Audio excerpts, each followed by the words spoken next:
हरिः ओम्। वेङ्कटेशो वासुदेवः प्रद्युम्नो मितविक्रमः सङ्कर्षणो निरुद्धश्च शेषाद्रिपतिरेव च जनार्दनः पद्मनाभो वेङ्कटाचलवासनः सृष्टिकर्ता जगन्नाथो माधवो भक्तवत्सलः गोविन्दो गोपतिः कृष्णः केशवो गरुडध्वजः वराहो वामनश्चैव नारायण अधोक्षजः श्रीधरः पुण्डरीकाक्षः सर्वदेवस्तुतो हरिः श्रीनृसिंहो महासिंहः सूत्राकारः पुरातनः रमानाथो महीभर्ता भूधरः पुरुषोत्तमः चोलपुत्रः प्रियः शान्तो ब्रह्मादीनां वरप्रदः श्रीनिधिः सर्वभूतानां भयकृद्भयनाशनः श्रीरामो रामभद्रश्च भवबन्धैकमोचकः भूतावासो गिरावासः श्रीनिवासः श्रियःपतिः अच्युतानन्त गोविन्दो विष्णोर्वेङ्कटनायकः सर्वदेवैकशरणं सर्वदेवैकदैवतम् समस्तदेवकवचं सर्वदेवशिखामणिः इतीदं कीर्तितं यस्य विष्णोरमिततेजसः त्रिकाले यः पठेन्नित्यं पापं तस्य न विद्यते राजद्वारे पठेद्घोरे सङ्ग्रामे रिपुसङ्कटे भूतसर्पपिशाचादि भयं नास्ति कदाचन अपुत्रो लभते पुत्रान् निर्धनो धनवान् भवेत् रोगार्तो मुच्यते रोगात् बद्धो मुच्येत बन्धनात् यद्यदिष्टतमं लोके तत्तत् प्राप्नोत्यसंशयः ऐश्वर्यं राजसन्मानं भक्तिमुक्तिफलप्रदम् विष्णोर्लोकैकसोपानं सर्वदुःखैकनाशनम् सर्वैश्वर्यप्रदं नॄणां सर्वमङ्गलकारकम् मायावी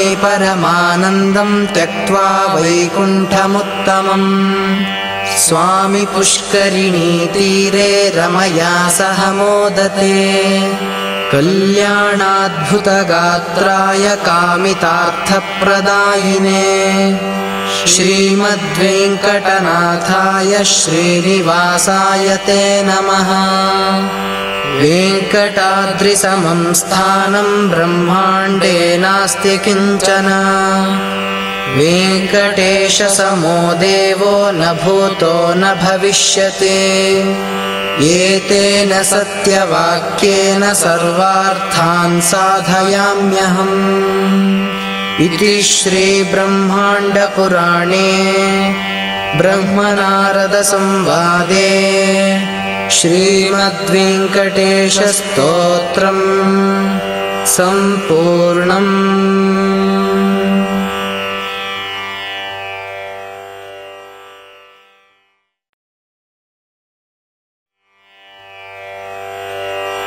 श्रीगुरुभ्यो नमः।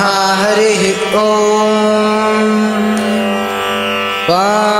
त्वस्मान् पुरुहूतवैरिबलवन्मातङ्गमाद्यद्घटा कुम्भोच्चाद्रिविपाटनाधिकपटुप्रत्येकवज्रायिताः श्रीमत्कण्ठीरवास्य प्रददसुनखरातारितारातिदूरप्रध्वस्तध्वान्तशान्तप्रविततमनसा भाविता भूरिभागैः लक्ष्मीकान्तसमन्ततो विकलयन्नैवेशितुस्ते समम् पश्याम्युत्तमवस्तु दूरतरतोपास्तं रसो योष्टमः यद्रोषोत्करदक्षनेत्रकुटिलप्रान्तोत्थिताग्निस्फुरत् खद्योतोपमविस्फुलिङ्गभसिता ब्रह्मेश शक्रोत्कराः। हरिः ॐ। श्रीमद्विष्णुघ्रिनिष्ठा अतिगुणगुरुतमः श्रीमदानन्दतीर्थत्रैलोक्याचार्यपादोज्ज्वलजलजलसत्पांसवोऽस्मान् पुनन्तु। वाचां यत्र प्रणेत्री त्रिभुवनमहिता शारदा शारदेन्दुज्योत्स्ना भद्रस्मितश्रीधवलितककुभा प्रेमभारं बभार। उत्कण्ठा कुण्ठकोलाहलजवविदिता जस्रसेवानवृद्धप्राज्ञात्मज्ञानधूतां दतमससुमनो मौलिरत्नावलीनाम् भक्त्युद्रेकावगाढप्रघटनसघटात्कारसङ्घृश्यमाणः प्रान्तः प्राग्र्याङ्घ्रिपीठोत्थितकनकरजः पिञ्जरारञ्जिताशाः।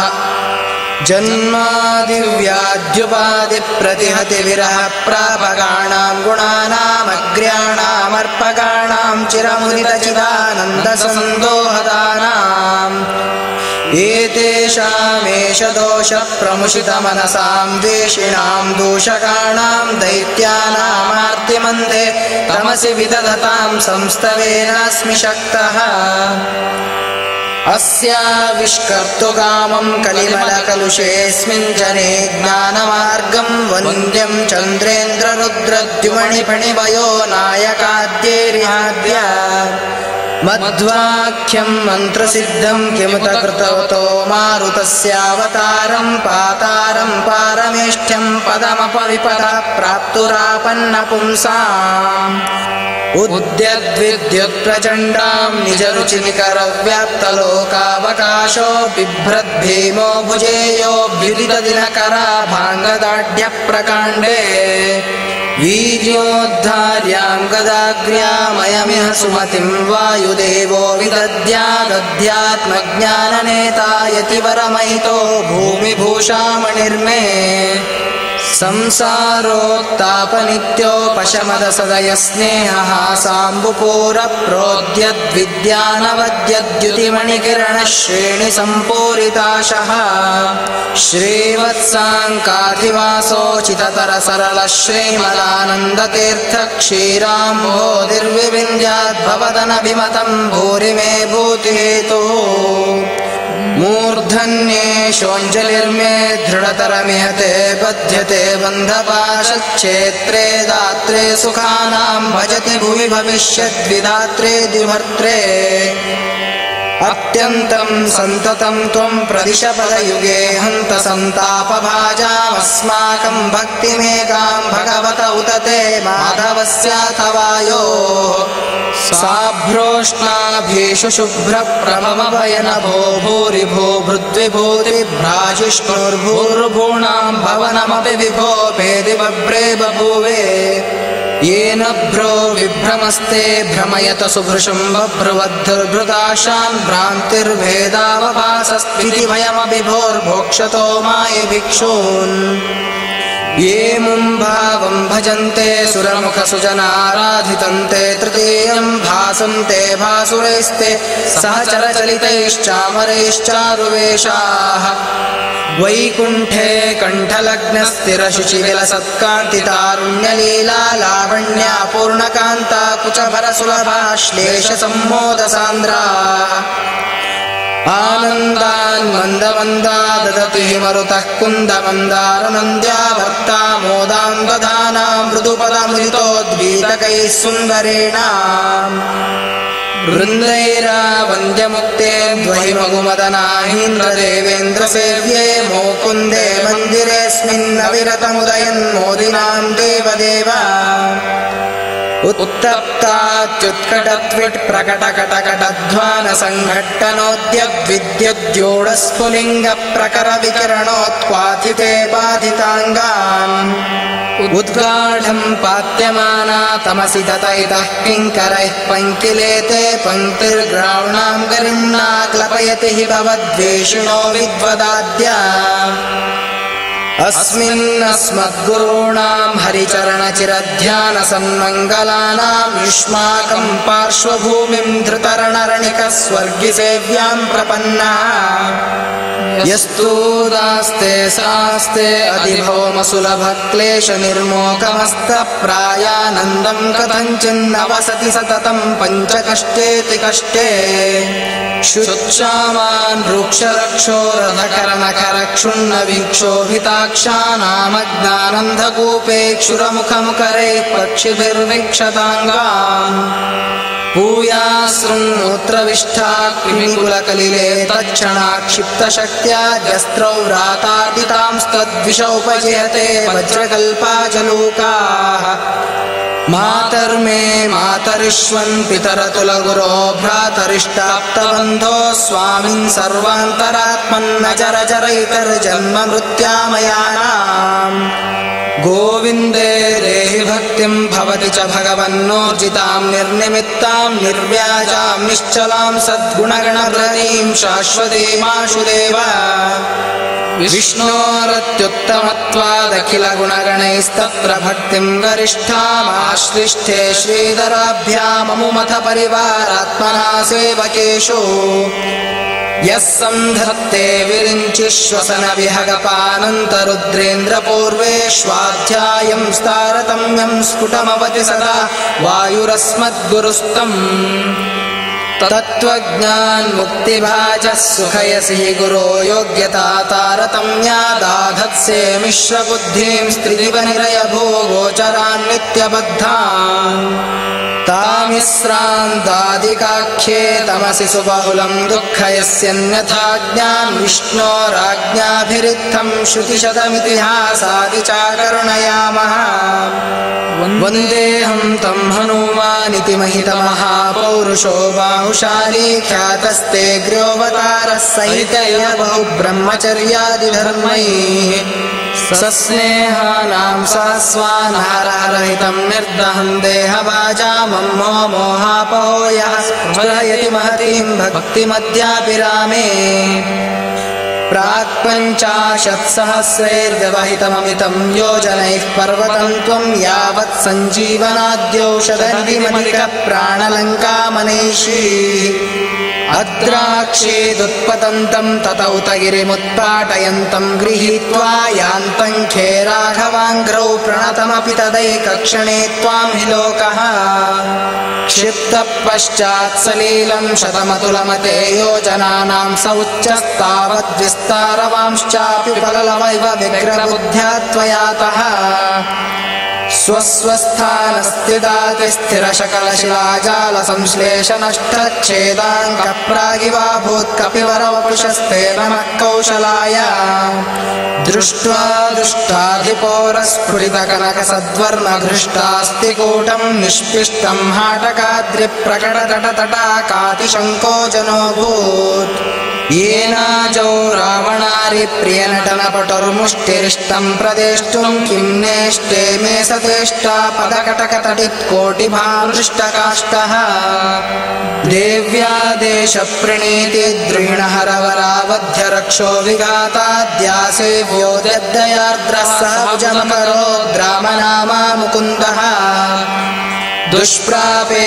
पारमेष्ठे करतलमतुलं मूर्ध्नि विन्यस्य धन्यं तन्वन् भूय प्रभूत प्रणय विकसिताब्जेक्षणस्त्वेक्षमाणः जज्ञे निघ्नेन विघ्नो बहुलबलवकध्वंसनाद्येन शोचद्विप्रानुक्रोशपाशैरसुविधृतिसुखस्येकचक्राजनानाम् तस्मै ते देवकुर्मः कुरुकुलपतये कर्मणा च प्रणामान् किर्मीरं दुर्मतीनां प्रथममथ च यो नर्मणा निर्ममाथ निर्वृद्ध दध्नन्नत्ययत्नं विचरपरजरासन्धकायास्ति सन्धिं युद्धे त्वं स्वध्वरेवा पशुमिव दमयन् विष्णुपक्षद्विडेशम् यावत् प्रत्यक्षभूतं निखिलमखभुजं तर्पयामासितासौ तावत्यायोजितृप्त्या किमुवत भगवन् राजसूयाश्वमेधे श्वेलाक्षीनाट्टहासं तवर्णमलिहन्नुद्गदोद्दामबाहो बाह्वक्षौहिण्यनेकक्षपणसुनिपुणं यस्य सर्वोत्तमस्य शुश्रूषार्थं चकर्थः स्वयमयमथ संवक्तुमानन्दतीर्थः श्रीमन्नामन् समर्थस्तोऽपि वयोः पादपद्मं प्रपद्ये दृह्यन्तीं हृद्रुहं मां धृतमनिलबलाद्रावयन्तीमविद्यानिद्रां विद्राव्यसद्यो रचनपटुमथा पाद्यविद्यासमुद्र वाग्देवी सा सुविद्या द्रविणदविदिता द्रौपदी रुद्रपत्न्याद्युद्रिक्ताद्रागभद्राद्रहयतु दयिता पूर्वभीमाज्ञयाते याभ्यां शुश्रूषुरासीः कुरुकुलजनने क्षत्रविप्रोदिताभ्यां ब्रह्मभ्यां ब्रह्मिताभ्यां चितिसुखवपुषा कृष्णनामास्पदाभ्यां निर्भेदाभ्यां विशेषाद्विवचनविषयाभ्यामुभाभ्याममोभ्यां तुभ्यं च क्षेमदेभ्यः सरसिजविलसल्लोचनेभ्यो नमोऽस्तु गच्छन् सौगन्धिकार्थं पदि सानुमतः पुच्छमच्छस्य भीमः प्रोद्धर्तुं नाशकत्सत्त्वमुमुरोपुषा भीषयामास चेति पूर्णज्ञानोजसोस्ते गुरुतमोपुषो श्रीमदानन्दतीर्थक्रीडामात्रं तदेतत्प्रमदतसुधियां मोहकद्वेषभाजाम् बह्वीकोटेरडेककुटिलकटुमतीनुत्कटाटोपकोपान्ध्राक्षत्वं सत्वरत्वाच्चरणदगदया पोथयामास थारीम् उन्मथ्या तथ्यमिथ्या त्ववचनवचनानुत्पतस्थांस्तथान्यान् प्रायच्छस्वप्रियायै प्रियतमकुसुमं प्राणतस्मै नमस्ते देहादुत्क्रामितानामधिपतिरसतामक्रमाद्वक्रबुद्धिः क्रुद्धः क्रोधेकवश्यक्रिमिरिव मणिमान् दुष्कृति निष्क्रियार्थम् चक्रे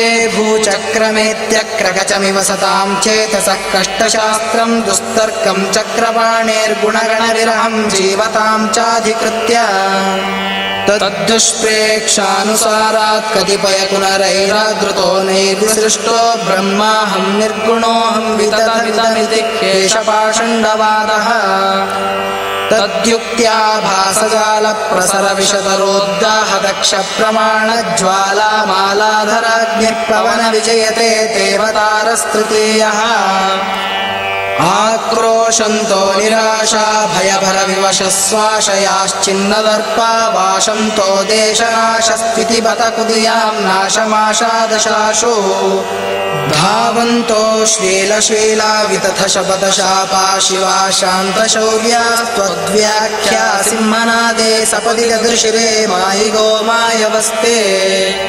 त्रिष्वप्येवावतारेश्वरिभिरपगृणं हिंसितो निर्विकारः सर्वज्ञः सर्वशक्तिः सकलगुणगणा पूर्णरूपप्रगल्भः स्वच्छः स्वच्छन्दमृत्युः सुकयसि सुजनं देवकिं चित्रमत्र त्राता यस्य त्रिधामा जगदुतवशगं किङ्करा शङ्कराद्याः उद्यन्मन्दस्मितश्री मृदुमधुमधुरालापपीयूषधारा पूरासे कोपशान्ता सुखसुजनमनोलोचना पीयमानम् सन्द्रक्षे सुन्दरं सन्दुहदिह महदानन्दमानन्दतीर्थः श्रीमद्भक्तेन्द्रबिम्बं दुरितनुदुरितं नित्यदाहं कदा नो प्राचीनाचीर्णपुण्यो च चतुरधराचारतश्चारुचित्तानत्युच्चां रोचयन्तीं श्रुतिच्युतवचना श्रावकाञ्चोद्यचुञ्चून् व्याख्यामुत्खातदुःखां चिरमुचितमहाचार्यचिन्तारतांस्ते चित्रां सच्चास्त्रकर्तश्चरणपरिचरान् श्रावयास्मान् किञ्चित् पीठे रत्नोपकृप्ते रुचिररुचिमणिज्योतिषा सन्निषण्णं ब्रह्माणं भाविनं त्वां ज्वलति निजपदे वैदिकाद्या हि विद्या सेवन्ते मूर्तिमत्यः सुचरितचरितं भाति गन्धर्वगीतं प्रत्येकं देवसंसत्स्वपि तव भगवन्नर्तितद्यो वधूषो सानुक्रोशैरजस्रं जनिमृतिनिरयाद्योर्मिमालाविलेऽस्मिन् संसाराब्धौ निमग्नान् शरणमशरणानुच्यतो वीक्षयन्तु युष्माभिप्रार्थितः सञ्जलनिधिशयनः सत्यवत्यां महर्षे व्यक्तश्चिन्मात्रमूर्तिर्न खलु भगवतः प्राकृतो जातु देहः अस्तौ व्यस्तं समस्तश्रुतिगतमदमैरत्नपूगं यथान्धैरर्थं लोकोपकृप्ते गुणगणनिलयः सूत्रयामास कृत्स्नम् योऽसौ व्यासाभिधानस्तमामारहर्भक्तितस्त्वत्प्रसादात् सद्यो विद्योपलब्धे गुरुतममगुरुं देवदेवं नमामि आज्ञामन्येरधार्यां शिरसि परिसरद्रश्मिकोटिरकोटो कृष्णस्याकृष्णकर्मा ददनुसरणादर्पितो देवसङ्घैः भूमावागत्य भूमन्न सुकरमकरोर्ब्रह्मसूत्रस्य भाष्यं दुर्भाष्यं यस्य तस्योर्मणिमत उदितं वेद सद्युक्तिभिस्त्वम् भूत्वा क्षेत्रे विशुद्धे द्विजगणनिलये रौप्यपीठाभिधाने तत्रापि ब्रह्मजातिस्त्रिभुवनविशदे मध्यगेहाख्यगेः पारिव्राज्याधिराजः पुनरपि बदरीं प्राप्य कृष्णं च नत्वा कृत्वा भाष्याणि सम्यग् व्यतनुत च भवान् भारतार्थप्रकाशम् वन्दे तन्त्वासुपूर्णप्रमतिमनुदिना सेवितं देववृन्दैर्वन्दे वन्दारुमीशे श्रियौतनियतं श्रीमदानन्दतीर्थम् वन्दे मन्दाकिनी सत्सरितमलजलासेकसाधिक्यसङ्गं वन्देऽहं देवभक्त्या भवभयदहनं सज्जनान्मोदयन्तम् सुब्रह्मण्याख्यसूरे सुरैतु सुभृशं केशवानन्दतीर्थः श्रीमत्पादाब्जभक्तस्तुतिमकृतहरेर्वायुदेवस्य चास्य तत्त्वादार्चादरेण ग्रथितबदलसन्मालया त्वेतया ये सम्राध्यामूनमन्ति प्रततमतिगुणा मुक्तिमेते वृजन्ति त्वस्मान् पुरुहूतवैरिबलवन्मातङ्गमाद्यद्घटा कुम्भोच्चाद्रिविपाटनाधिकपटुप्रत्येकवज्रायिताः श्रीमत्कण्ठीरवास्य प्रददसुनखरातारितारातिदूरप्रध्वस्तध्वान्तशान्तप्रविततमनसा भाविता भूरिभागैः लक्ष्मीकान्तसमन्ततो विकलयन्नैवेशितुस्ते समम् पश्याम्युत्तमवस्तु दूरतरतोपास्तं रसो योष्टमः यद्रोषोत्करदक्षनेत्रकुटिलप्रान्तोत्थिताग्निस्फुरत् खद्योतोपमविस्फुलिङ्गभसिता ब्रह्मेश शक्रोत्कराः इति श्रीमत्कविकुलतिलक त्रिविक्रमपण्डिताचार्य विरचिता श्रीहरिवायुस्तुतिः सम्पूर्णम्।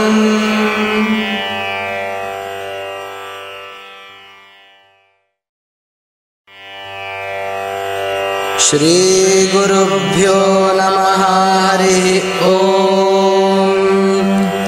अस्य श्रीनारायणहृदयस्तोत्रमन्त्रस्य भार्गवर्षे अनुष्टुप्-छन्दः श्रीलक्ष्मीनारायणो देवता। ॐ बीजं नमः शक्तिः नारायणायेति कीलकम् श्रीलक्ष्मीनारायणप्रीत्यर्थे जपे विनियोगः। ॐ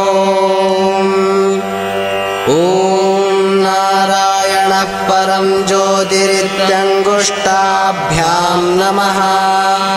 ॐ नारायणः परं ब्रह्मेति तर्जनीभ्यां नमः। ॐ नारायणः नारायणः परो देव इति मध्यमाभ्यां नमः। ॐ नारायणः परो ध्यातेति अनामिकाभ्यां नमः। ॐ नारायणः परं धामेति कनिष्ठिकाभ्यां नमः। ॐ नारायणः परो धर्म इति करतलकरपृष्ठाभ्यां नमः। ॐ नारायणः परं ज्योतिरिति हृदयाय नमः। ॐ नारायण परं ब्रह्मेति शिरसे स्वाहा। ॐ नारायण परो देव इति शिखाये वौषट्। ॐ नारायण परो ध्यातेति कवचाय हुम्। ॐ नारायण परं धामेति नेत्राय वषट्। ॐ नारायण परो धर्मेति अस्त्राय फट्। ॐ ऐन्द्रादिदशदिशम् ॐ नमः सुदर्शनाय सहस्रारहुं फट्। बध्नामि नमश्चक्राय स्वाहा। ध्यानम् उद्यद्भास्वत्समाभासश्चिदानन्दैकदेहवान् चक्रशङ्खगदा पद्माधरो ध्येयोऽहमीश्वरः। लक्ष्मीधराभ्यामाश्लिष्टः स्वमूर्तिगणमध्यगः। ब्रह्मवायुशिवायीश विपैशक्रादिकैरपि सेव्यमानोऽधिकं भक्त्या नित्यनिःशेषशक्तिमान्। मूर्तयोष्टावपि ध्येयाश्चक्रशङ्खवराभयैः। उद्यदादित्यसङ्काशं पीतवाससमच्युतम् चक्रशङ्खगदापाणिं ध्याये लक्ष्मीपतिं हरिम्। ॐ ॐ नमो नारायणाय। ॐ मूलाष्टकम्। ॐ नारायणः परं ज्योतिरात्मा नारायणः परः। नारायणः परं ब्रह्म नारायण नमोऽस्तु ते। नारायण परो देवो धाता नारायणः परः। नारायण परो ध्याता नारायण नमोऽस्तु ते। नारायण परं धाम ध्यानं नारायणः परः। नारायण परो धर्मो नारायण नमोऽस्तु ते। नारायण परो वैद्यो विद्या नारायणः परः। विश्वं नारायणः साक्षात् नारायण नमोऽस्तु ते। नारायणाद्विधिर्जातो जातो नारायणाद्धरः। जातो नारायणादिन्द्रो नारायण नमोऽस्तु ते। रविर्नारायणस्तेजश्चन्द्रो नारायणः परः। वह्निर्नारायणः साक्षात् नारायण नमोऽस्तु ते। नारायण उपास्य स्यात् गुरुर्नारायणः परः। नारायणः परो बोधो नारायण नमोऽस्तु ते। नारायणः फलं मुख्यं सिद्धिर्नारायणः सुखम्। सेव्यो नारायणः शुद्धो नारायण नमोऽस्तु ते। ॐ नमो नारायणाय स्वाहा इति मूलाष्टकम्। प्रार्थनादशकम्। नारायणस्त्वमेवासीदहराख्ये हृदि स्थितः। प्रेरकः प्रेर्यमाणानां त्वया प्रेरितमानसः। त्वदाज्ञां शिरसा धृत्वा जपामि जनपावनम्। नानोपासनमार्गाणां भावहृद्भावबोधकः। भावार्थकृद्भावभूतो भावसौख्यप्रदो भव। त्वन्मायामोहितं विश्वं त्वयैव परिकल्पितं। त्वदधिष्ठानमात्रेण सैव सर्वार्थकारिणी। त्वमेव तां पुरस्कृत्य मम कामान् समर्थय। न मे त्वदन्यस्त्रातास्ति त्वदन्यन्न हि दैवतम्। त्वदन्यं न हि जानामि पालकं पुण्यरूपकं यावत् सांसारिको भावो मनस्थो भावनात्मकः तावत् सिद्धिर्भवेत् सद्यः सर्वथा सर्वदा विभो पापिनामहमेवाग्रो दयालूनां त्वमग्रणीः दयनीयो मदन्योऽस्ति तव कोऽत्र जगत्त्रये त्वयाप्यहं न सृष्टश्चेन्न स्यात् तव दयालुता आमयो नैव सृष्टश्चेदौषधस्य वृथोदयः पापसङ्घपरिक्रान्तः पापात्मा पापरूपधृक् त्वदन्यः कोऽत्र पापेभ्यस्त्राता मे जगतीतले त्वमेव माता च पिता त्वमेव बन्धुश्च सखा त्वमेव विद्या द्रविणं त्वमेव सर्वं मम देवदेव प्रार्थनादशकं चैव मूलाष्टकमिति द्वयम् यः पठे शृणुयान्नित्यं तस्य लक्ष्मी स्थिरा भवेत् नारायणस्य हृदयं सर्वाभीष्टफलप्रदं लक्ष्मी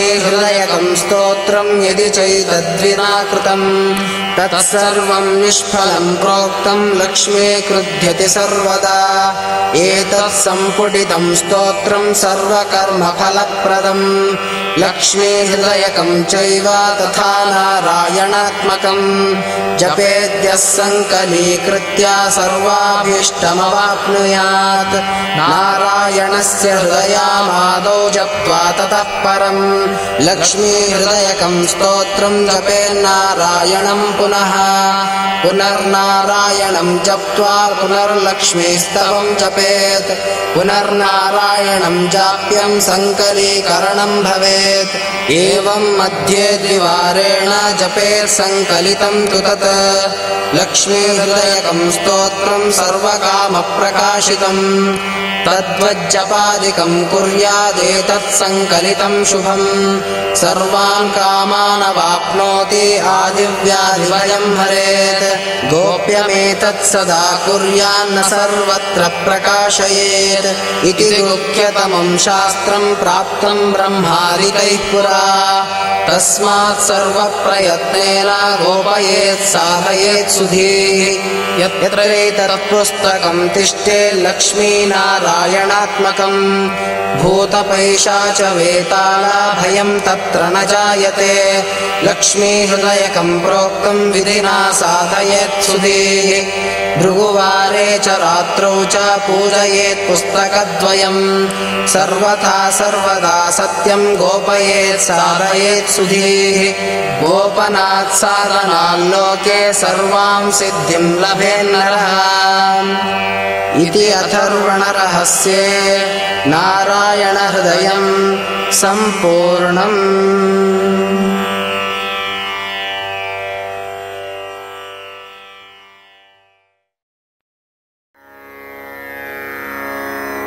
पालयाच्युत पालयाजित पालया कमलालया लीलया धृतभूधराम्बुरोदरस्वजनोदरा मध्वमानस पद्मभानुसमं स्मर प्रतिमं स्मर स्निग्धनिर्मलशीतकान्तिरसन्मुखं करुणोन्मुखम् हृद्यकम्बुसमानकं धरमाक्षयं दुरिताक्षयं स्निग्धसंस्तुतरूप्यपीठकृतालयं हरिमालयम् पालयाच्युत पालयाजित पालया कमलालया लीलया धृतभूधराम्बुरोदरस्वजनोदरा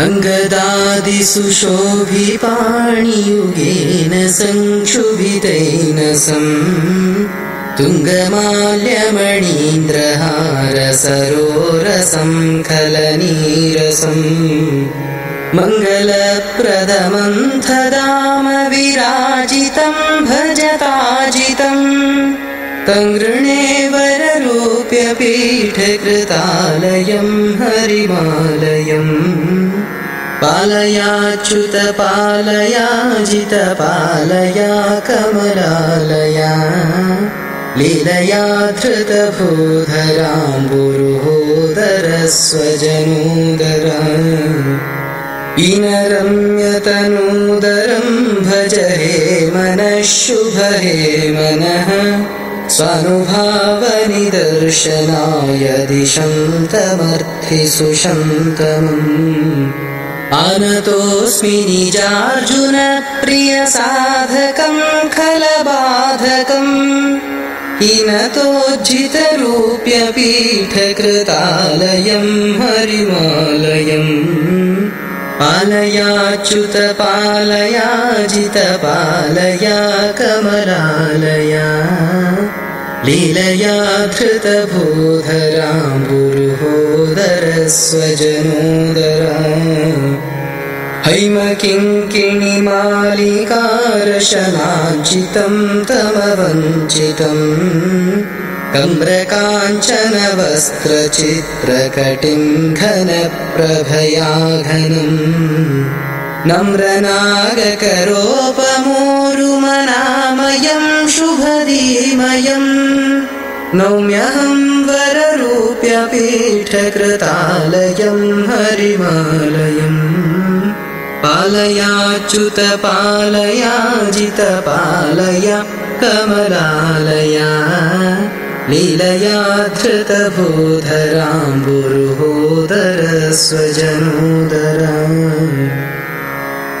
वृत्तजानुमनोज्ञजङ्घममोहदं परमोहदम् रत्नकल्पनखद्विषाहृतहृत्तमस्ततिमुत्तमम् प्रत्यहं रचितार्चनं रमया स्वया गतया स्वयं चित्तचिन्तय रूप्यपीठकृतालयं हरिमालयम् पालयाच्युत पालयाजित पालया कमलालया लीलया धृतभूधराम्बुरुहोदरस्वजनोदरा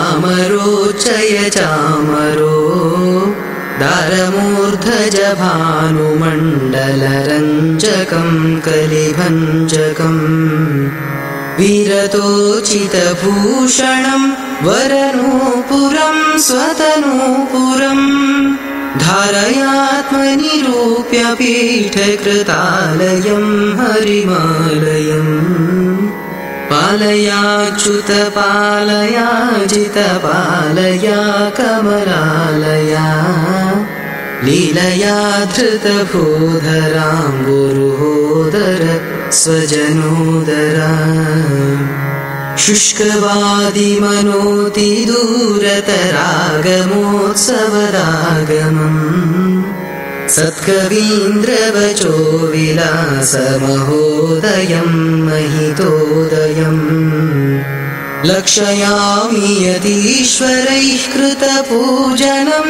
गुणभाजनम् धिकृतोपमरूप्यपीठकृतालयं हरिमालयम् पालयाच्युत पालयाजित पालया कमलालया लीलया धृतभूधराम्बुरुहोदरस्वजनोदरा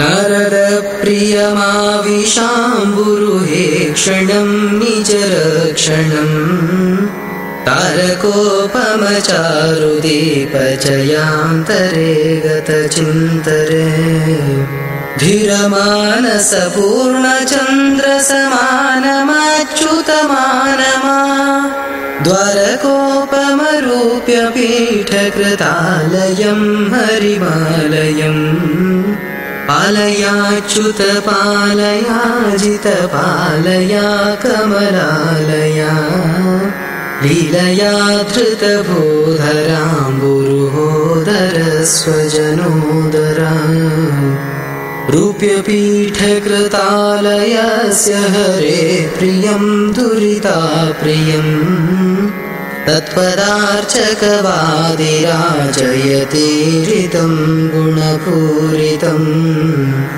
गोप्यमष्टकमेतदुच्चमुदे ममास्त्विह निर्ममा प्राप्य शुद्धफलाय तत्र सुकोमलं हृतधीमलम् पालयाच्युत पालयाजित पालया कमलालया लीलया धृतभूधराम्बुरुहोदर स्वजनोदर लीलया धृतभूधराम्बुरुहोदर स्वजनोदर लीलया धृतभूधराम्बुरुहोदर स्वजनोदरा।